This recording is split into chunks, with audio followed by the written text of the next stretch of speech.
কৈলাসহর গানাव भारतनि बांग्लादेशनि हा आरि आमचाइनि मनु कास्टम लेन्डनि सामं खाजाका थांनाय वाति नबार जराव सामरुर आमचाइनि मनु तुइसा गानाव बेचारेल बीजेपी बुखाक्ति अरनि सामं तुइ बांग्लादेशनि हाई कमिशनार जाकिर हुसैन तै बनि लगी दङ भारत बांग्लादेशनि एग्जिक्यूटिव मेम्बर मुसालिद आरि भारत हा फासिनि दङ रविन्द्र रियां तै কৈলাসহর बुखा हासिनि तांफांकरा डॉक्टर बिशर कुमार नखबै बीएसएफ नि आदंगराव आज बांग्लादेश डेलीगेशन आए थे हाई कमीशन ऑफिस से और उन्होंने कैलाश शहर में 2 लोकेशंस को विज़िट किया। एक लैंड पोर्ट एरिया जिसकी कंस्ट्रक्शन के लिए बात करने के लिए हम लोग आए थे और दूसरा समरूमुख जहाँ पे एम्बैकमेंट स्ट्रेंथनिंग का काम चल रहा है और कुछ इश्यूज़ थे उसको उन्होंने डील किया और हमने अपनी बात उनके सामने रखी और उम्मीद है कि इन दोनों ही जगहों का जल्दी ही सॉल्यूशन हो जाएगा और हमारी यही उम्मीद है बांग्लादेश से कि वो इन दोनों कामों में हमारा कोऑपरेशन करेंगे। ছিল এখানে আমাদের ডিডব্লিউএস থেকে এই একটা বাঁধ ভাঙছিল গত ফ্লাডে, তো বাঁধ কন্ট্রাক্ট পাইছে দুলাল দাস এবং সুদন দেব। তো ওখানে বাঁধের কাজ হওয়ার পরে যাতে বাঁধটা ভাঙে না যায় নদীর কিনারে ব্লকের সিদ্ধান্ত নেওয়া হয়েছে।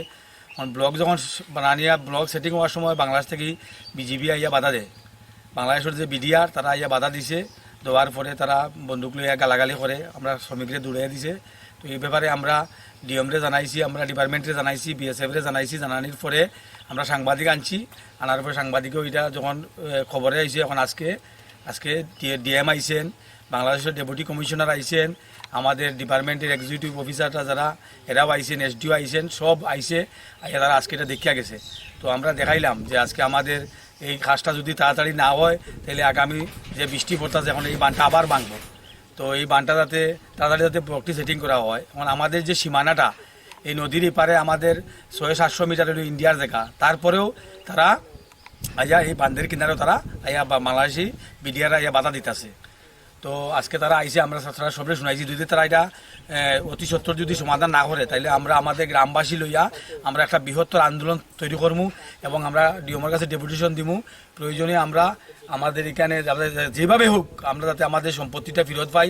এদিকে আমাদের প্রচুর জায়গা আছে যেগুলো বাংলাদেশে ক্ষেত করে পাশাপাশি এই জায়গার মধ্যে আমাদের ইন্ডিয়ার জায়গার মধ্যে আমরা যে মিষ্টি কুমড়া লাগাই বা অন্যান্য সবজি ক্ষেত করি, সব সবজি রাত্রেবেলায় তারা নিয়ে গিয়া।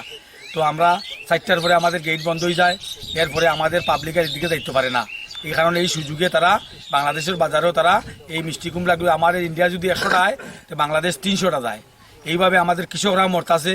আমরা প্রশাসনিক লেভেল থেকে আমরা সাহায্য সহযোগিতা কম পাইতাছি।